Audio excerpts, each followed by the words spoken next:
Om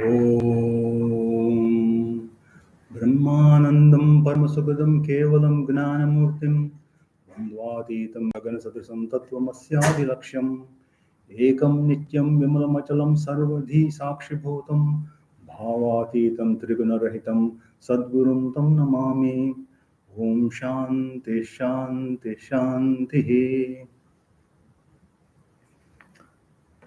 Okay, welcome to the Kadamrita class. According to what they told me, we are in the chapter called Advice to an Actor. It's chapter 22, depending on the version of the Kadamrita that you have. If you have the old version, it's page 429. Okay, so one prefatory comment always when you're studying these works, whether it's complete works or the Kadamritam or any other work, they are very concentrated texts. And so you have to unpack things. You have to think carefully about every word. And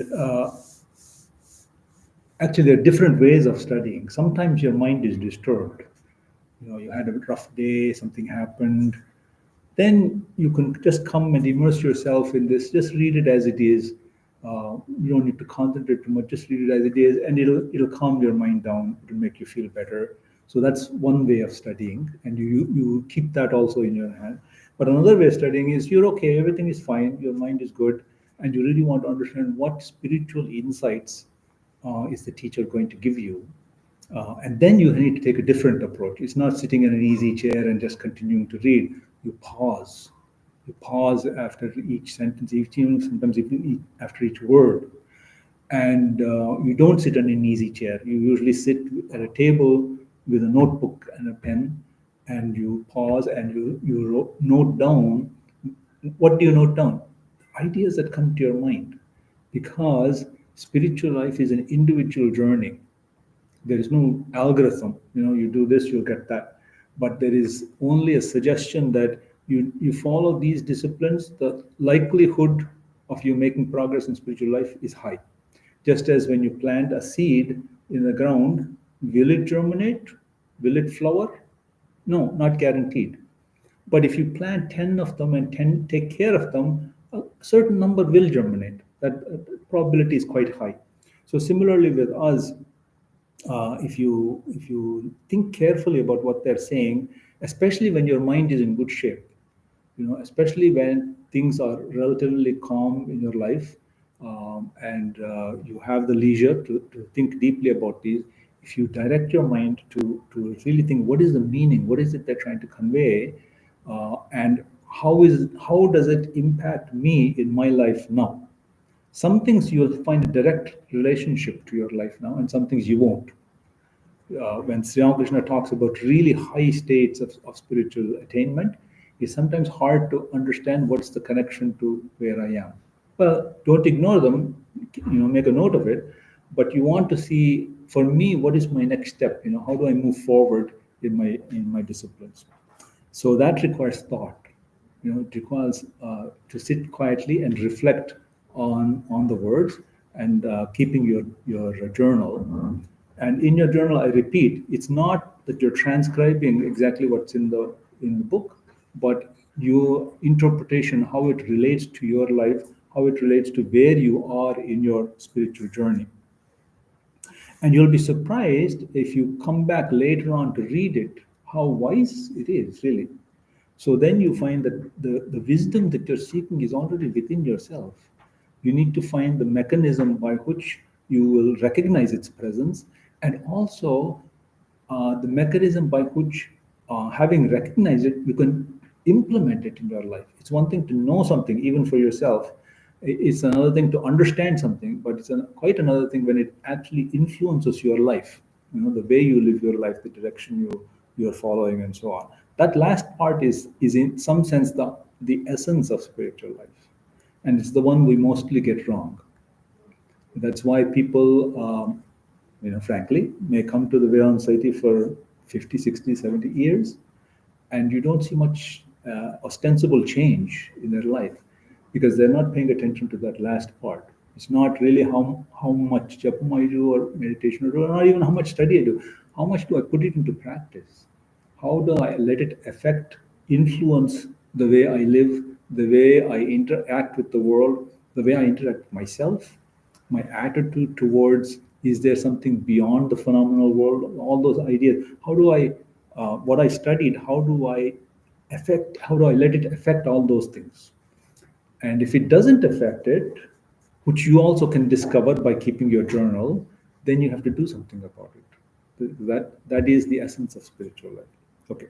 Now we're really lucky that in the last century or so we got these books uh, which detail aspects of spiritual life, which, as far as I know, have never been documented as extensively or as accurately elsewhere. Moreover, for some of us who are quite more comfortable in English than in any other language, we have them in English, and so that's a real boon. Of course, in the case of Kadamrita, it's a translation, so that has its own imperfection, and someday maybe we have to go back to the original and see what he said. But the translation is not bad. It has a lot of virtue in it, especially this one by Swami Nikhilananda. And this is the preamble. Whenever you sit down to study the Kadamrita, remember these points. Get your journal out. It's okay to even have a cup of coffee. Some people think it's not so. No, I mean, do whatever you need to do to focus your mind. If having a cup of coffee is what you, if go and have a nap first and then come to the class, that works for you, do that. If there's no, don't think that somebody's going to tell you, I have to do the way somebody else does it. I have to figure out what works for me. Somebody says I get up at 3. Others say if you get up at 3, they'll come to the shrine room and sleep. What's the point? Why do they sleep 1 or 2 hours more and come when you're refreshed? So you have to figure out the essential things, how to customize, how to tailor everything that is said to your life. And that you can only do if you keep a journal and reflect seriously on it, and then come review that journal as you go forward. Okay. Also, I should tell you that of all this literature, the Ramakrishna Vivekananda literature, the Kadamrita is the densest. You'll find that the more you probe each word or each thing that he says, you just marvel at how deep they are, really how deep they are. I find, and sometimes I used to say, it's like a rasagulla that you squeeze it and you keep getting syrup out of it. You just can't exhaust it. It is really, how is it possible that a person can express into words something that is as, in apparently finite words, something that is as infinite as what he's trying to talk about. Okay, so let's start reading then. He says he's talking to an actor. So let's go one paragraph before then from the last class. Okay.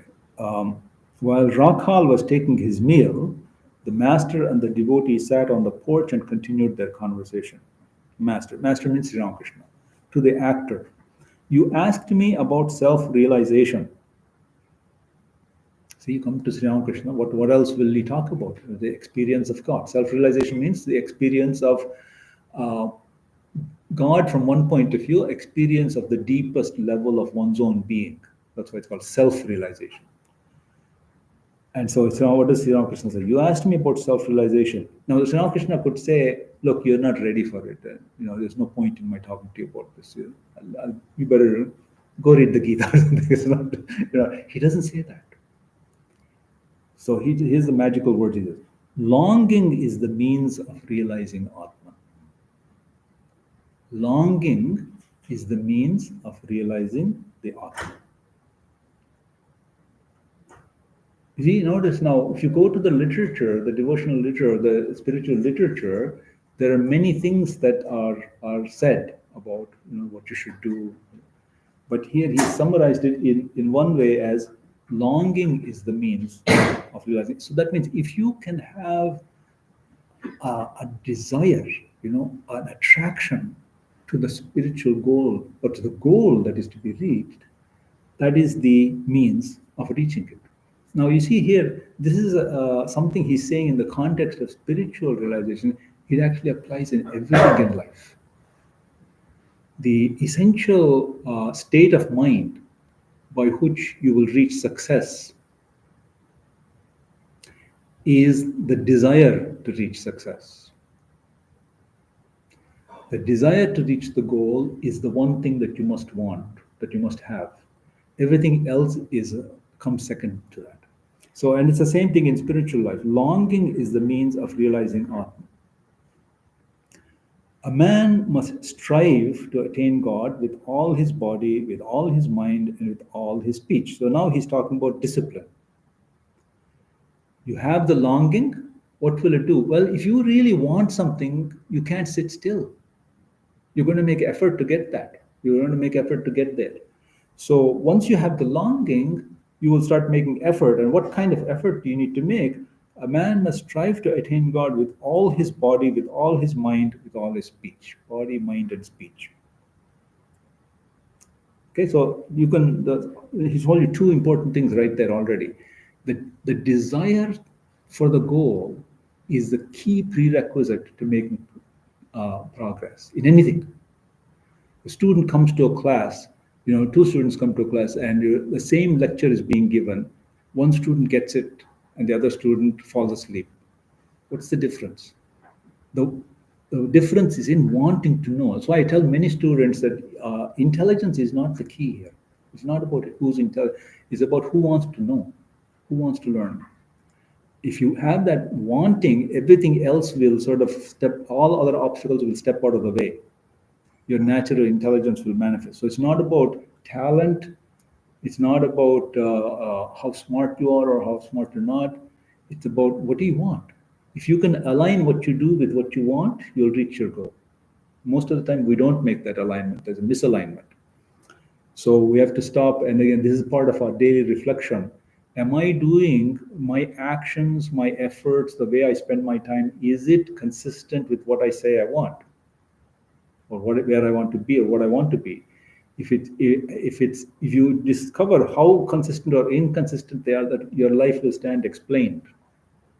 Why is it there's some things I can do, some things I just can't do? I feel sometimes, I like to know certain languages and I never learn it because frankly, I'm not interested. It sounds like it's a good idea if I knew certain languages, but I really don't have a serious interest in it.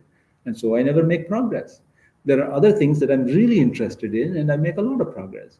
So this is the key. Now, it should be very encouraging because if somebody told you, you have to go into a cave and meditate and then you can realize God for 30 years and you can, like the Kung Fu Panda, they say you have to go into a cave and hold your nose for many years, then you'll realize the secret of existence.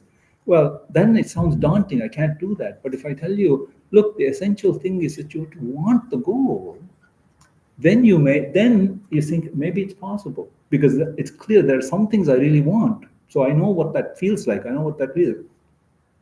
Of course, then the question becomes, how do you, okay, so now you somehow or other feel reaching a spiritual goal or evolving spiritually is a good thing to do. How do you create the longing, the want? Just as I told you, I think it's a good idea to learn some languages, but I don't have the want. So I don't make progress. Suppose I really wanted to do that, then how do I make that want prominent in me? That's another interesting thing. This is described in the Gita, how you do that. Whatever you allow your mind to dwell on, you create a want. Whatever you allow your mind to dwell on, you create the want.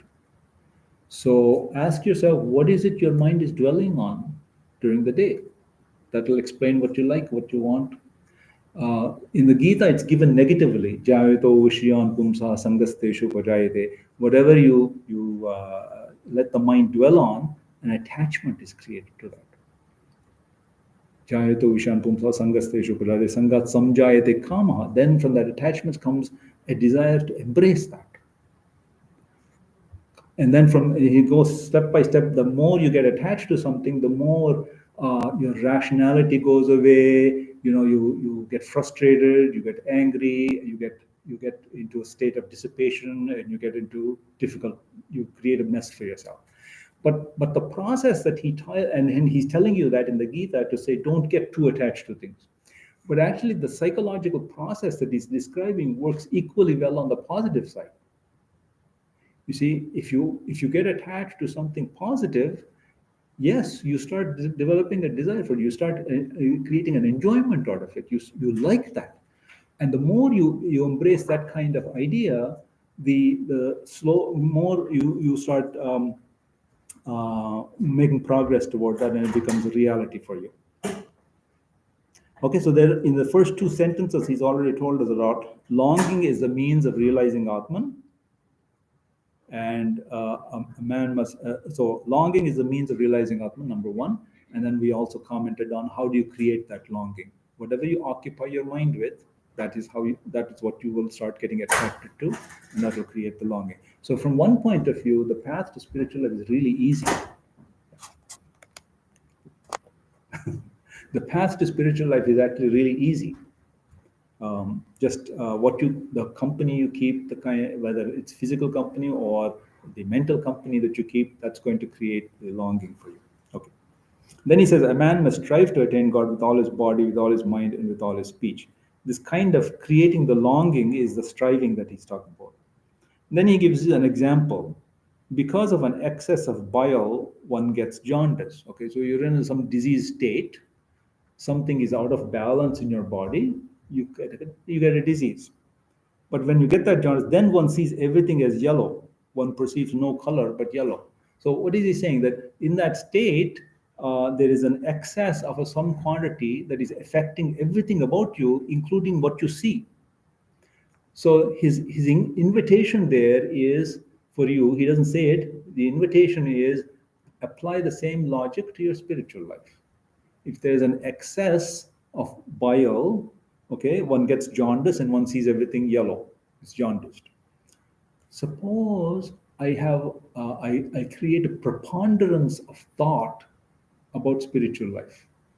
Just a preponderance of thought. That is, I read holy books, I sing, I keep holy company. I just increase the amount of time that the mind is spending on those kind of ideas. What happens? That's going to affect your perspective on everything. Everything that you see will be colored with that. Now you see your attitudes change. Attitudes change. Not because you force them to change. They change very naturally, very organically. So he's giving, because of an excess of among you actors, those who take only the roles of women acquire the nature of women. Okay, so if you, whatever, again, it goes back to the same thing. Whatever you occupy your mind with, that's what you're going to reflect in your actions. By thinking of woman, your ways and thoughts become womanly. Actually, for a man to act as a woman is not trivial, and for a woman to act as a man is also not trivial. You have to study the mannerisms. The mannerisms are different. And so actors who have to do this, they take a lot of time to observe, how does a person walk? What kind of gestures do they make? All of that, you see that. And some of them are quite good at this. They're remarkably good, and it's entertaining to see how they're able to do that. Just so, by thinking day and night of God, one acquires the nature of God. What is an amazing statement. Just so, by thinking day and night of God, one acquires the nature of God. What he's done for you is taken something which you might have, how can you acquire the nature of God? You say, come on, that's not for everybody. That's for great saints. That's for deep realized people. He said, no. He's telling you how to do it. By thinking day and night of God, one acquires the nature of God. Well, I can't think day and night about God. I have other things to do. I have responsibility. Okay, how long can you think? Can you think for an hour? Can you think for 2 hours? Can you think in between activities? It's up to you. To get the nature of God, it is really dependent on how much we allow the idea of God to fill our mind. Okay. So that is already just one paragraph. Right? Do you see how deep it is? That any one of you can now sit quietly and reflect on the meaning of that, and you'll see, not in the abstract. You're not trying to write a bhashya on the gospel. For your own spiritual life, you can just think, what did I spend my time thinking about today? I spent a whole hour reading that stupid newspaper. Now I'm thinking about somebody's charging some tariffs or something. Why am I wasting my time with that? I don't want to think about so and so. So then I see, well, I could have easily taken that same hour and sat in an easy chair. Even I'm not saying even that it should be hard. Sit in an easy chair and read the Kalamrita. After an hour, you can't help it. Those ideas will be animating in your mind. You can't help it. And that's the natural, easy way to turn the mind towards God. You see? So it's a really remarkable insight that he's giving. It's an old insight, but he's telling this in a way that we can easily follow it. Okay, now next comes another amazing insight. By the way, in studying Sri Ramakrishna, you have to understand that there are a lot of insights here that are not in previous works. Sometimes we hear the statement that after all, he didn't tell us anything new. He's restating Vedanta. Vedanta was already stated before. Yes and no. The great principles, yes, were stated before. Aham Brahmasmi. Yes, that's already done. That one's taken. But that's not what we need. What we need is, I'm trying to live a spiritual life. And when you try to, life doesn't go by with a book. Everything you experience in life doesn't adhere to, some sort of template that somebody's laid out for you centuries ago. You keep anybody who's tried to live a spiritual life, and actually anybody who's tried to do anything, any kind of discipline, any kind of growth, finds that they're always confronted with situations that nobody told them about. They have to solve their own problem, and then you spend time figuring out, what is this? How do I do this? So in that aspect, in the aspect of living the spiritual life, in the aspect of the kind of things we face day to day, hour to hour in living a spiritual life, there you get new insights here. Those are the new insights that you find in the Kalamrita. Okay, so now the next thing he's going to say is a really, really brilliant and very deep insight. So make sure you take careful note of it. The mind is like white linen just returned from the laundry. It takes on the color you dip it in. Okay? The mind is like white linen just returned from the laundry. It takes on the color you dip it in. So you have a white cloth, you dip it into a dye. What color does the cloth become? Whatever color the dye is. If you dip it into red dye, you get a red cloth. If you dip it into blue dye, you get a blue cloth. So he's saying that's a very simple metaphor. You can see that. You can imagine in your mind, I take a cloth, I dye it, and it takes that. Now he says, your mind is that cloth. The mind is like white linen. Just returned from the laundry means it's been cleaned. It's been cleaned. And then he says, because what's the point of dyeing a dirty cloth? You wash the cloth first and you dye. So if my mind is like that, I've made some effort to clean it up. And I'll say in a moment what it means to clean up the mind. And then whatever thought I allow to hold my mind takes the color of that thought. I can't help it. I can't help it. This is a psychological principle that your mind will start reflecting whatever you hold, whatever thoughts you hold. And so remember that, therefore, again, I repeat this thing that he's telling you the key disciplines in spiritual life are not beyond us. They're not something esoteric, something difficult that only certain people can do. Everyone can do this. And we're doing it now.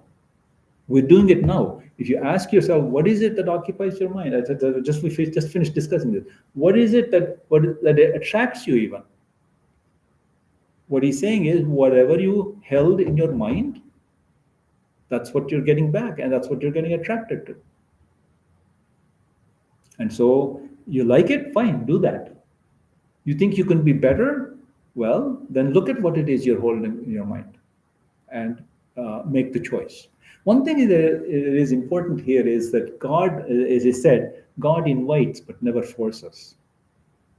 It's your choice, my choice.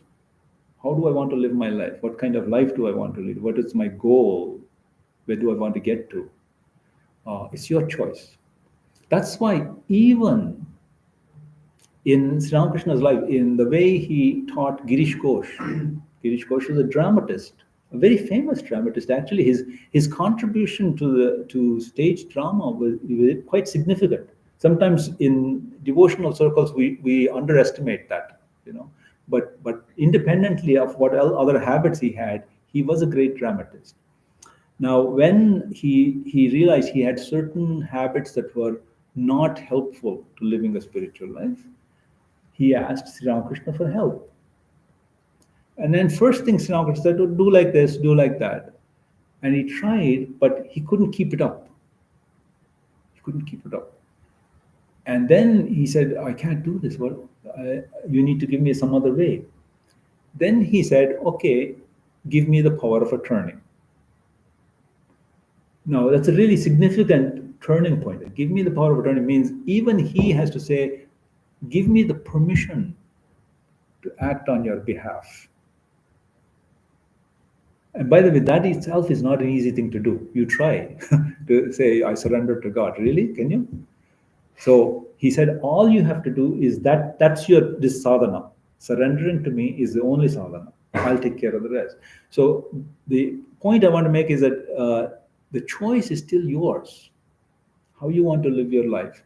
If you're happy with the way things are now, fine, just continue as you're doing.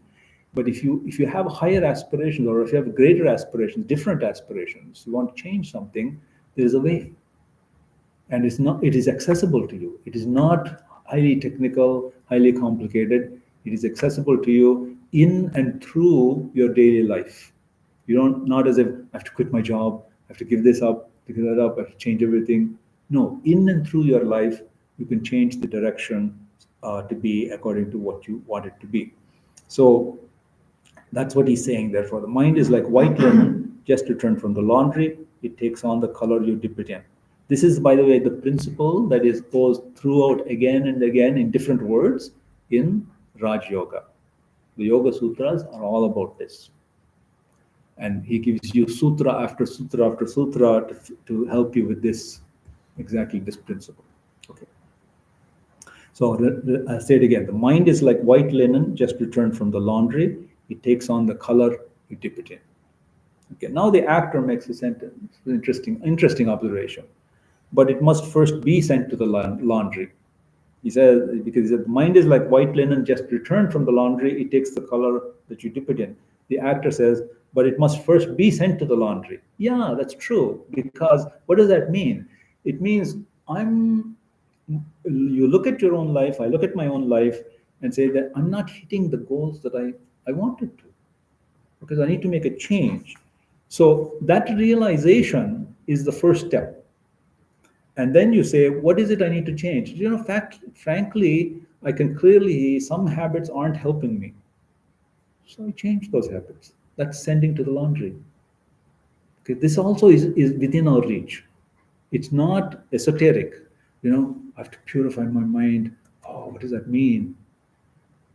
You yourself can figure that out. I'm getting up. I'm going to bed at 2 a.m. and getting up at noon. Well, I'm missing something there. It's not going to help me to realize my goals. So I need to make a change. Okay, well, look, I'm getting up at noon because I feel sleepy. Well, of course you're going to feel sleepy. You're staying up until 2. So what if you went to bed a little earlier? Wouldn't it make sense? So you start changing yourself. No, it's not rocket science. People don't need to tell you this. You figure this out. I need to make some changes. Whenever I have time, my friends call me out and we spend a couple of hours doing nothing. Oh, okay, well, maybe now you don't tell me that you don't have time for this or that. You have to collect those hours, those precious hours. And when your friends say you want to come, I'll come with you one day a week. I'm not saying, you figure it out yourself. I'll play with you guys for one day. The other days I need to work on something. And maybe you need, whatever it is you're trying to do, it could be different. It could be you want to get physically better, your physical health you want to improve. I need to go to the gym, okay? Sometimes people will drag you out to eat here and eat there. No, I have to be careful about what I eat, okay? Figure it out yourself. It's not very hard. So this purification of the mind is again totally within your reach. You have to figure out, what is it I want? What is it that's most important for me? Without desire, by the way, nothing happens. Sometimes you hear people say that you have to kill the desires. Without desire, nothing happens. Desire moves you. Desire is a love for the goal to be attained. It's that desire to attain a goal that moves me. Without desire, there is no action. I wouldn't even be breathing without the desire to live. So I don't understand this whole business of when they say, you have to get rid of desire. No, not really. You have to transform your desires into something that is helpful for you. So according to my goal. So you have to figure that out, and then you purify my mind by sort of aligning my mind in a direction that is going to make it likely that I will reach my goal. There's some obvious things that I'm doing that are actually telling me in the opposite direction. Okay, fix that. That's it. That's purification of the mind. So as he says, it must first be sent to the laundry. Yeah, that's right. Meaning I need to make these kind of adjustments. That's all. Okay, so Master says, yes, first is the purification of the mind. Afterwards, if you direct the mind to the contemplation of God, it will be colored by God consciousness. Okay, so once you made the corrections in the way once I make the corrections in the way I'm spending my time, the way I'm thinking. So first, the physical things changes are the easy ones. I'm wasting time. Okay, I stop that. I'm going to bed at the wrong time. I fix that. Then comes the mind. You need to work on the mind. Whenever somebody says something, I'm cynical. I'm suspicious. Why are they doing that? Somebody, the mental attitude I have. Okay, I better change. I better pay attention to that. Figure that out. What's going on there. So the physical changes are easy, but then you need to start working on your mental attitudes. What's your attitude? Is your attitude consistent with what you want to be? The goal that you're trying to reach. If not, I need to make an adjustment. Those are more pernicious. Mental attitudes take longer to change, but nevertheless, they can be changed. Why? Because the attitudes you have now, you weren't born with them. You created them by the repeated thinking in a certain way. I repeatedly have suspicion about people, therefore I get more suspicion. If I just take a pause there and try to think a little bit about, look, maybe everybody is not out to get me. Maybe people couldn't care less about other. So I don't need to be so worried about what people's motives are. So it's just all, you figure it out. You make the changes in your attitude, and be patient. Be patient with yourself. Then over course of time, you see changes. Okay.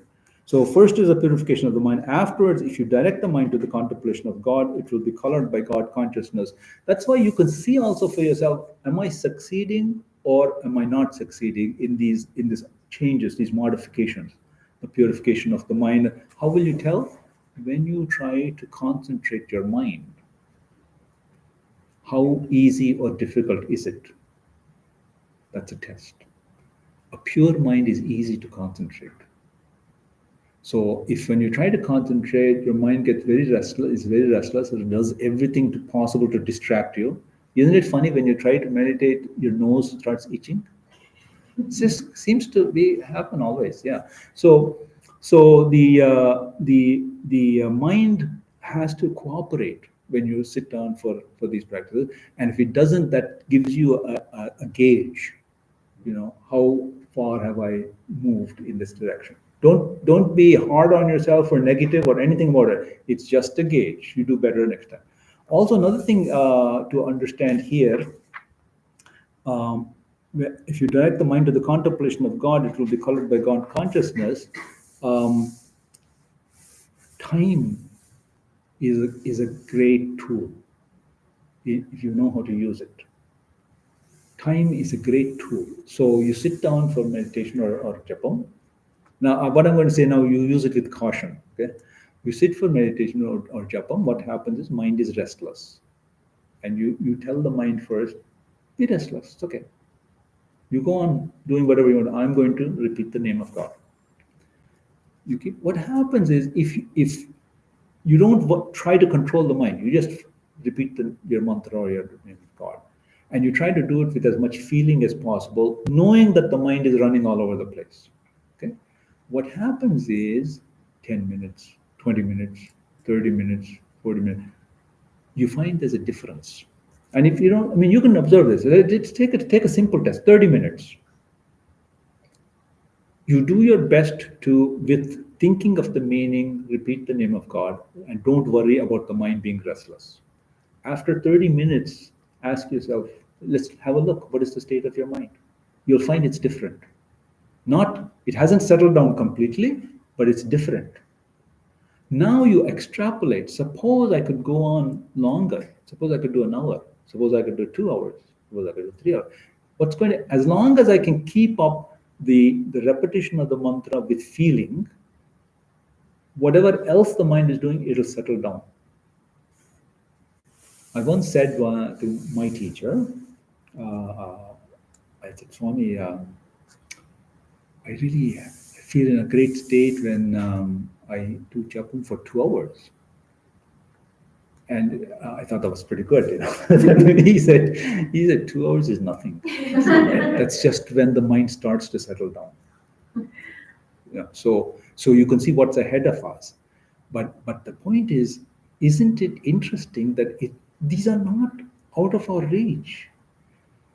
You know, it's not some things that only certain people can do. We can do this. And you can see for yourself the effect, 10 minutes even, or 10 minutes makes. And you can just, okay, today, I'm going to put aside other work for another hour. Okay, just today, I'm going to try it and see how you feel. And what I'm saying is, if as long as you pay only attention to the positive thing, the thought of God or whatever sacred word or mantra you have, and let the mind do whatever else it is, don't care about it. Slowly, you find it settles down. And you think, wouldn't it be fantastic, if I could have that calm mind and then I settle down. Haven't you noticed when your mind is alert and you listen to a lecture or you see something, you remember it? We wonder why it is we can't remember things. It's because our attention is distracted. As soon as your attention becomes focused, your memory becomes sharp. Now you know why people like Swami Vivekananda or Shankara could remember anything they heard it once. Their mind is always in a state of alertness, attentiveness. So if we can get that, the implications for our life are enormous. One thing you have to understand in Vedanta, it is not giving you a goal that is separate from your life. Now I go to the office and then I come and live spiritual life. It's not like that. It's going to change your life, everything about your life, everything that you do, every interaction. And so this meditative mind that you start to become habituated to, a mind that is tending to calm down and slow down and be focused, it becomes a habit. You cannot do anything else, even in your normal activity. Even in your normal activity, it'll tend to acquire that kind of characteristic. The result is you'll be a lot more attentive. You'll understand people a lot better. Often the reason we get into conflict with people is because we're not paying attention. If you pay attention, you can read the body language. You can understand exactly what people are thinking, what the issue is, and you'd be able to address it. Our life will change, and it's not again something esoteric that Sri Ramakrishna is going to appear. It's not like that. But my life changes because I find I'm more at peace with myself. I'm able to interact well with people around me, and I have a sort of positive view about life, about where things are going, how things are moving. So this is the what he's telling us here, that first is the purification of the mind. Afterwards, you direct the mind to the contemplation of God. It will be colored by God consciousness. And then he gives you a warning. Again, if you direct the mind to worldly duties, such as the acting of a play, because he's talking to an actor, it will be colored by worldliness. Now, understand that with a little bit of care. He's not therefore condemning being an actor or you do your work, whatever it is, but it will be colored by whatever it is you are occupied with. And so the question is one of balance. What I allow my mind to be filled with, and what attitudes that generates. So although he's calling it worldliness, the acting in the play is not the worldliness. The acting in the play is not the world. The worldliness is the kind of attitudes that come with it. How much are they going to pay me for this?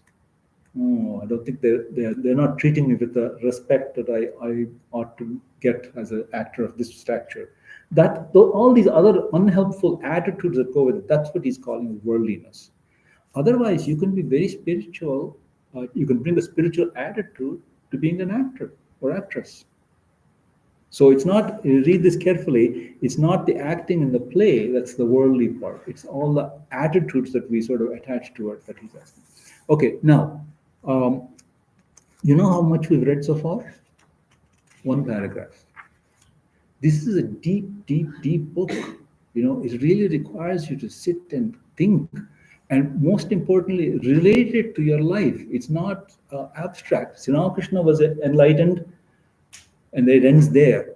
Ramakrishna spoke all of these things to who? He is an actor he's speaking to, not particularly, distinguished. It's not Narendra. It's not Swami Vivekananda. He's talking to an ordinary actor. So that means we're also part of that. It's possible for us that he's telling us something that's going to make a change in our life. So read it really, really slowly and carefully and relish it. You can relish every aspect of it. Okay, so we've got about 15 minutes. I can keep going now. Okay, now Sri Ramakrishna had rested on his bed only a few minutes. So there's a gap a little bit here. So remember, M is writing all this from memory. He's writing this from memory. So sometimes there are gaps. So he had this conversation with the actor, then there's a little pause. Okay. Sri Ramakrishna had rested on his bed only a few minutes when Hari, Narayan, Narendra Banerjee and other devotees arrived from Calcutta and saluted him. So actually, before we start this paragraph, because it's a little bit different, if there's anything you want to discuss, maybe now is the time to take a pause and see. Anything anybody wants to raise? Okay, so then you want me to go on? Okay. Sri Ramakrishna had rested on his bed only a few minutes when Hari, Narayan, Narendra Banerjee and other devotees arrived from Calcutta and saluted him. So then now M tells us who these people are. Narendra Banerjee was the son of the professor of Sanskrit at the Presidency College of Calcutta. Okay, so he was the son of the professor of Sanskrit. Because of friction with other members of the family, he had rented a separate house where he lived with his wife and children. Narendra was a very simple and guileless man. He practiced spiritual discipline and at the time of meditation heard various sounds, the sound of a gong and so on. So, in Raj Yoga, this thing comes that when your mind starts becoming calm, very one-pointed, sometimes you hear certain sounds. I would say, for now, don't make too much of this. Just leave it. In Kalamrita, you'll find some mystical things. Eventually, they'll make sense to us. But for now, I would say just leave it. Okay. He, Narendra Banerjee, had traveled in different parts of India and he visited the master now and then. So you might ask why M spends so much time describing people and the place and so on. Because some days you want to meditate, you can meditate on the scene. Sometimes you feel tired, and if I start telling you some philosophies, can't handle that right now. Okay, you can sit quietly and say, let me read these lines. Now close my eyes and imagine, most of you must have seen pictures of Sri Ramakrishna's room, Dakshineswar. Okay, I know there's that little cot, there's a big cot, Sri Ramakrishna is seated there, and Narendra Banerjee comes there. I don't know what Narendra Banerjee looks like, make up some shape, but then I know something about him. So he's adding these details to help us do that kind of meditation. And why should you do that kind of meditation? Because you could test it yourself. You do this regularly for a little while, you will feel that you've been in the company of Sri Ramakrishna. So Sri Ramakrishna is not a name or a personality in a book. You will feel that you've had his company. Okay? Again, it's totally within our reach.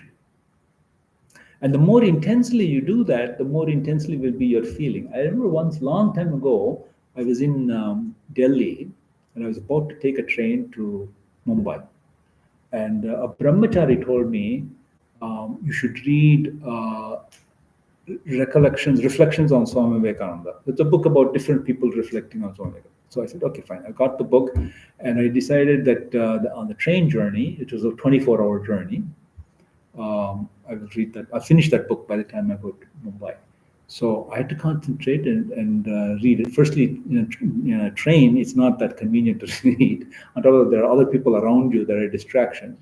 But I just said, look, I'm just going to finish this book by the time I reach Mumbai.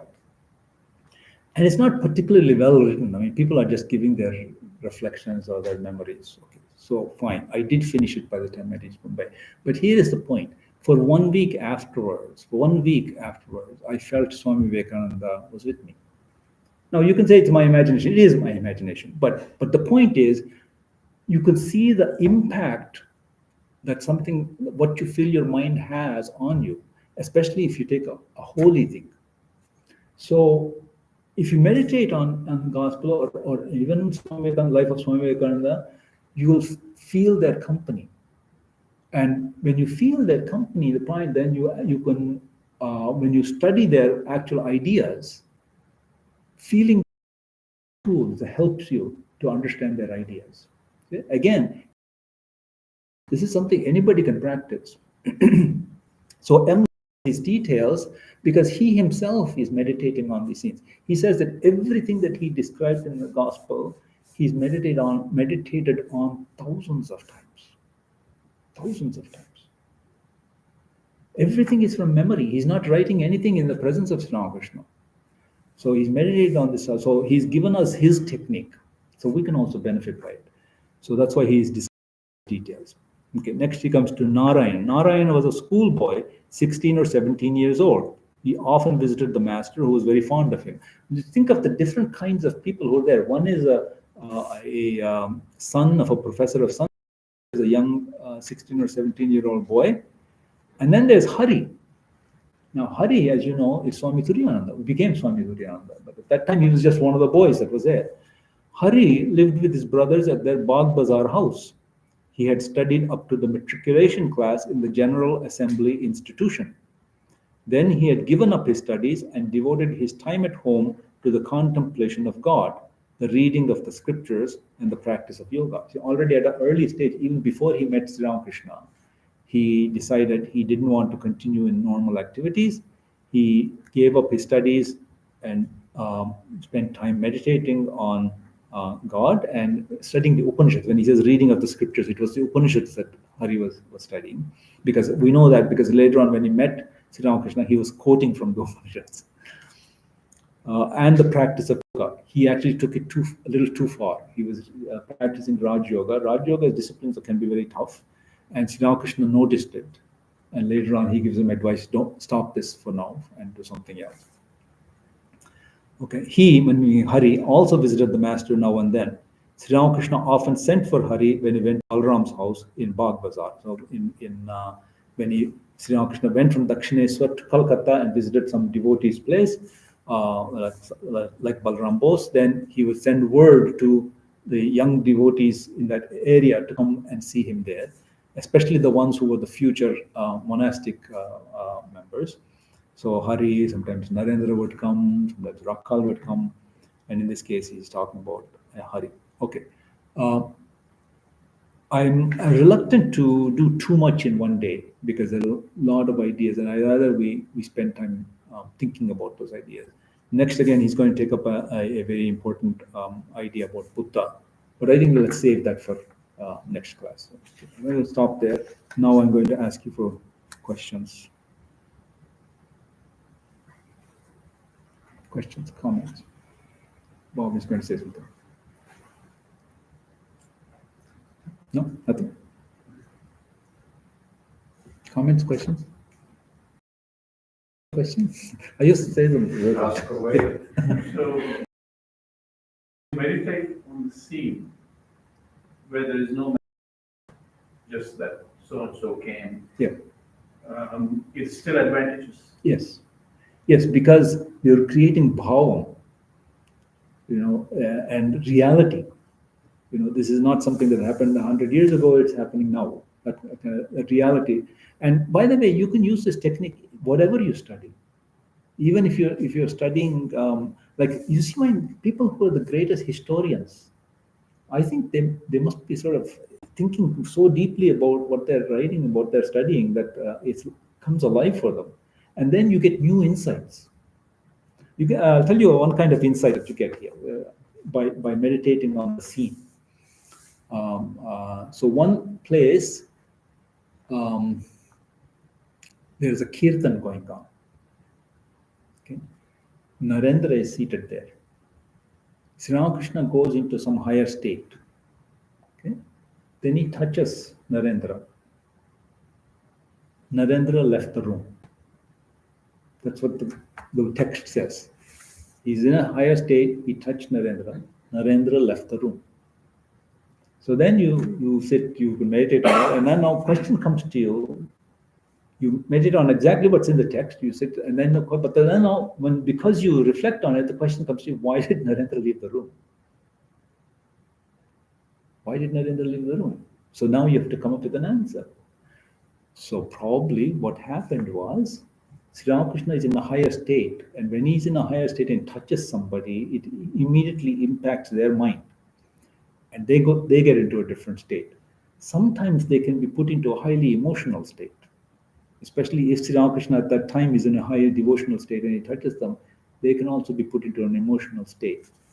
Narendra, in certain places, did not want to show his emotions. So he probably left the room so that he wouldn't be seen, emotional. Now you may say, well, how did that help you in your spiritual life? The point is, it made Narendra and Sri Ramakrishna, that relationship, that interplay between those two characters, something more real to me. That's it. Yeah, and that making something real, is an essential thing in understanding the ideas.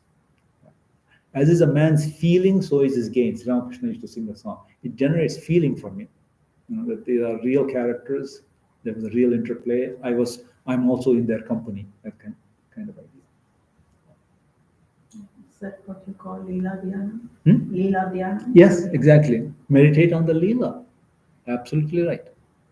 Absolutely right. And again, I repeat, this is accessible. It's not saying some discipline that looks, it's there are jaw drops. How can you possibly do that? No, we can do that. Maybe we can. If I tell meditate on the whole thing, maybe you can't do that. But this paragraph, yes, you could certainly do that. Yeah, you're going to ask a question. Something slightly deviating. So, if you have a devotional tendency, and when you get emotional, so is there a difference between the emotion and devotion, or do they converge someplace? So there are many kinds of emotions, right?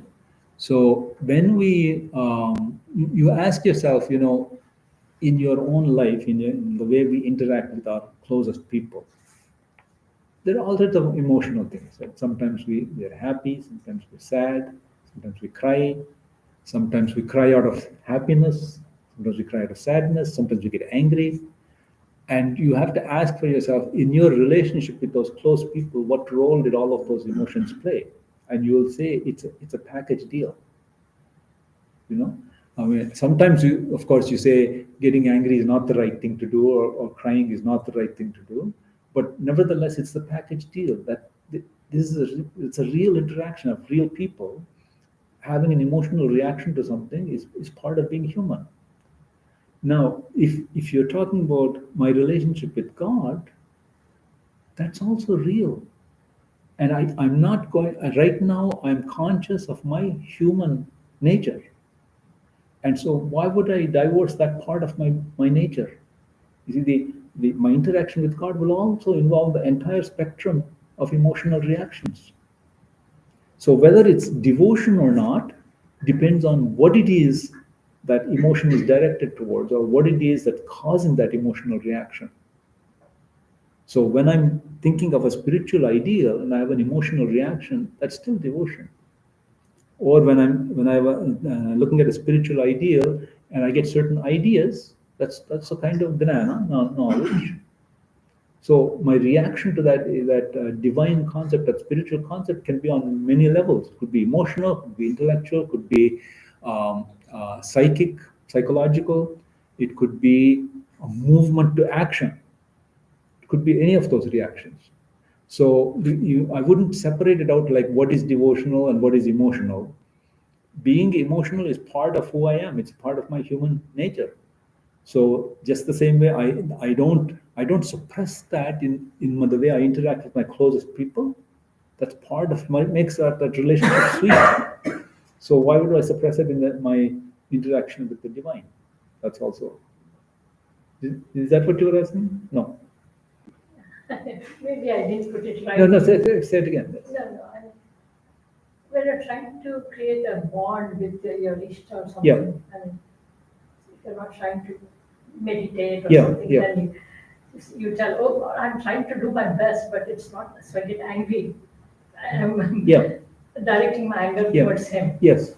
So this sort of emotion, whether it's negative or positive, if I direct it, is that because of the bond? Yeah. It's still devotion.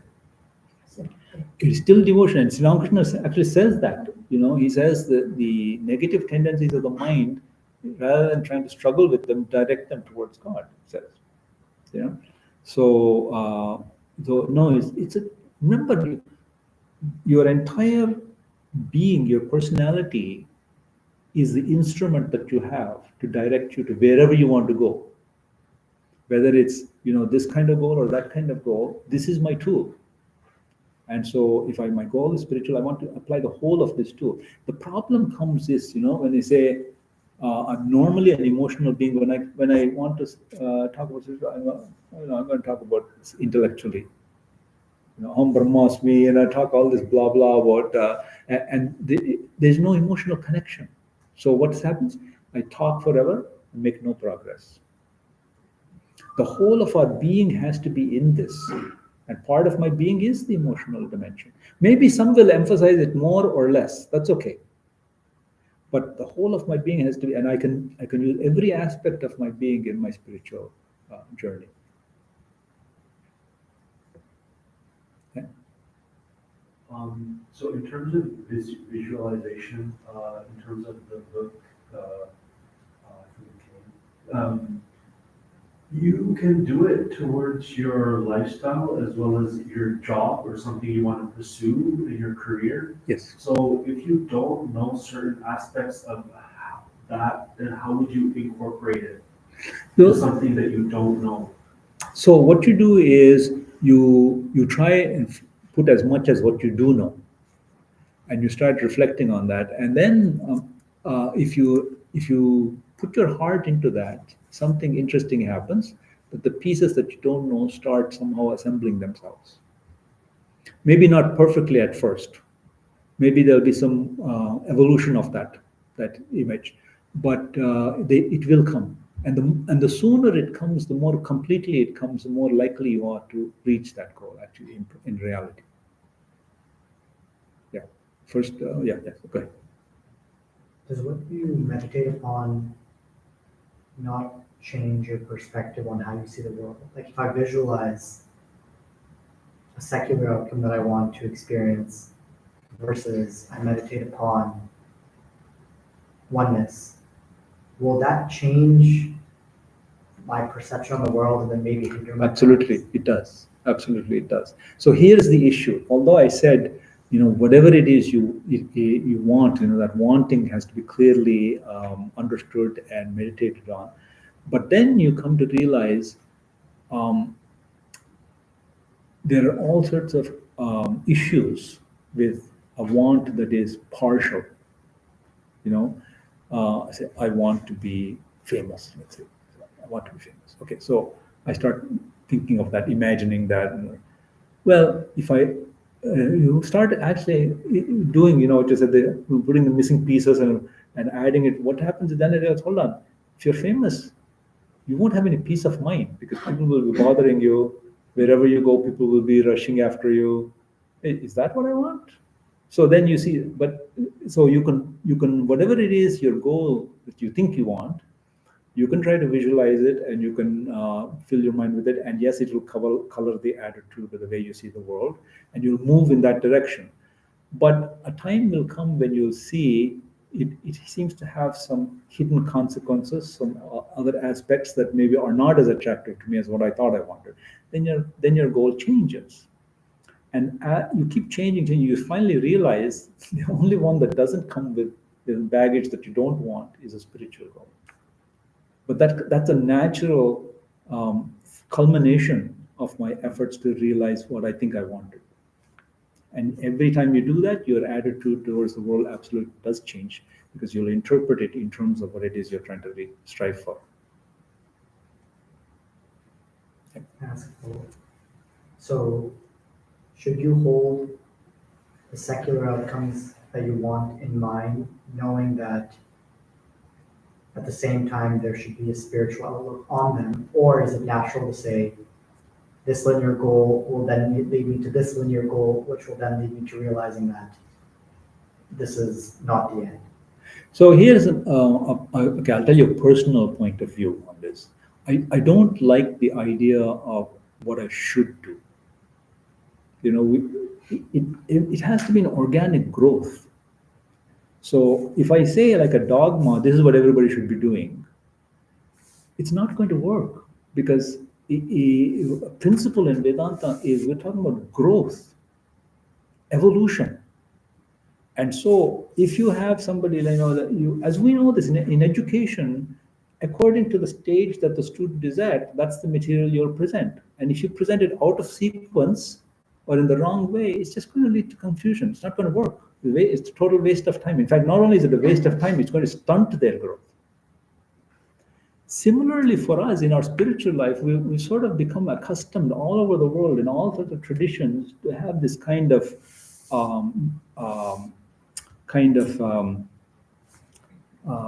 thou shalt not approach. And the problem with that is the value. It has a value, but the problem with that is that it creates this dogma in my mind. This is what I ought to be doing, even though my heart's not in it. And I'm not going to make progress. Well, what I should do is find out what is the progress that I can make now where I am at my stage. And as you say, the spiritual goal that you're seeking is not different from you. It's not somewhere that it's within us. And so there's a kind of unfoldment. It's like if I give you a seed and you try to pull the flower out of that seed, it's not going to come. You're going to destroy the seed. Plant the seed, let it grow, and it will naturally flower at the right time. And then you will see, I have nothing negative to say about the process that got me here, because all of that was a stepping stone to where I am now. So it's a matter of growth, and it's that's why I think the counterpoint to what I said before, that the idea that God invites, never forces. You can't force things. It has to be a growth. It has to be a growth, and then it will be very natural and very fulfilling. And life will be a lot more fun, actually, if we understand it as a process of growth. And we're all at different stages of growth, and we're growing in different ways.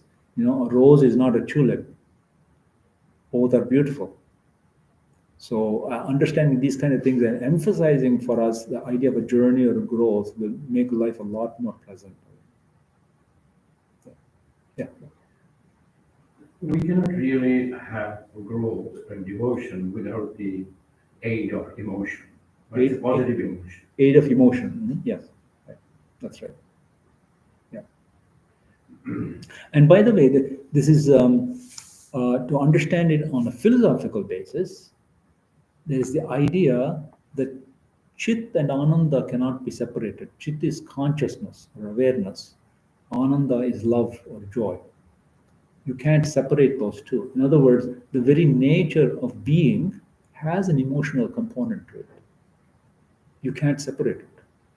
And you see this, when you study something, you understand it, you say, They're intertwined. Yeah, they're intertwined, absolutely intertwined. You cannot separate them. So, when you study something, you understand it, even it's the most rational thing you can possibly think, but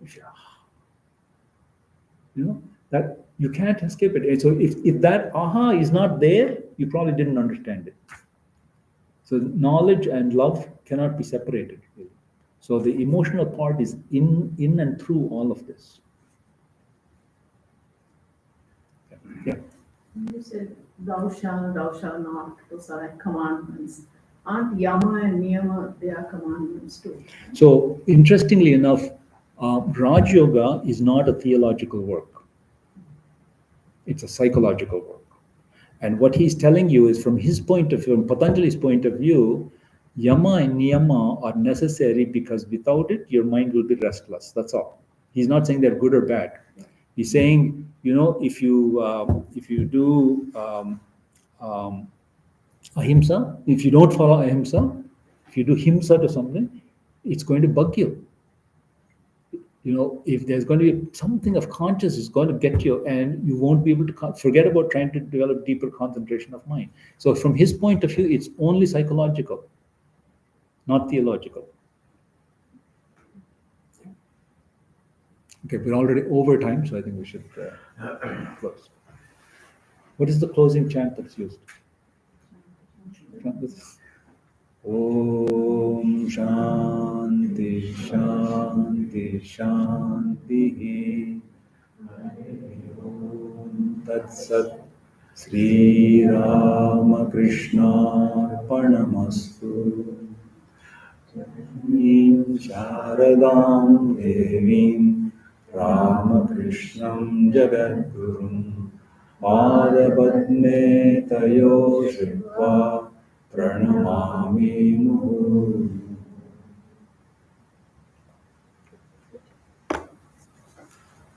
End stream.